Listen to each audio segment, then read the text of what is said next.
Well, my name is Suzanne Jabro. I'm a sister of St. Joseph of Carondelet, and I've spent most of my life working as a chaplain in prisons in California and Washington State.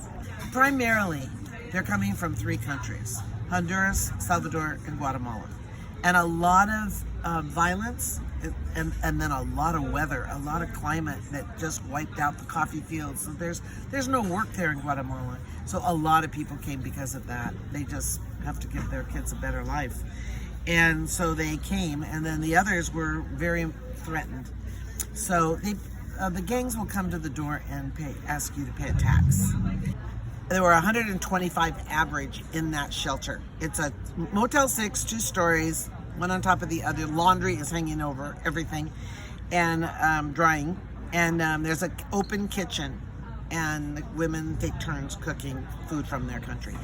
Okay, so they eat 3 meals a day with the donations that we've given. Everything's like powdered this and powdered that because they don't have really very much refrigeration. What our focus would be is to try to get various churches or church groups or church organizations actually that would take a month, that they would be the people that would be providing for the food and the whatever is needed to be purchased in Mexico because of the difficulty getting across. So what we do is somebody will say, well, you know what, this church wants to help this particular month, so we count on them. Monetary donations for when a group gives for that month, we buy food. We could spend $2,000 on food. And she goes to 2 markets, one that has all the meat and stuff and cheese and that, and another one that has more dry goods and vegetables and fruit from the fields. And we pay cash. We can use our credit cards if their machines are working. That's always iffy.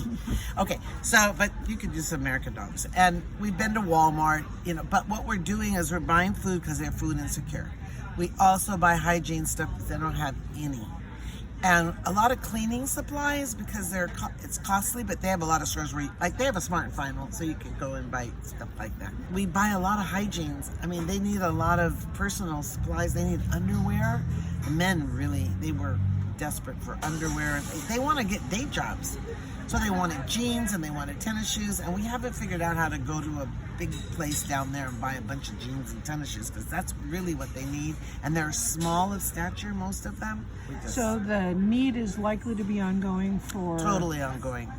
Because, okay, I told you so what happened is my little 125 people usually are now up to 198, and now there's 100 people down the kitchen on the floor. So if these people get out, which some of them are getting hearings because our lawyers filled out forms and a bunch of people expected to go, which means they're going to cross with their families, then those 100 could come to this shelter. So we're still at 100 and something. But anyway. We look forward to working with you. Yes, it would be really great. Yes. Thank you.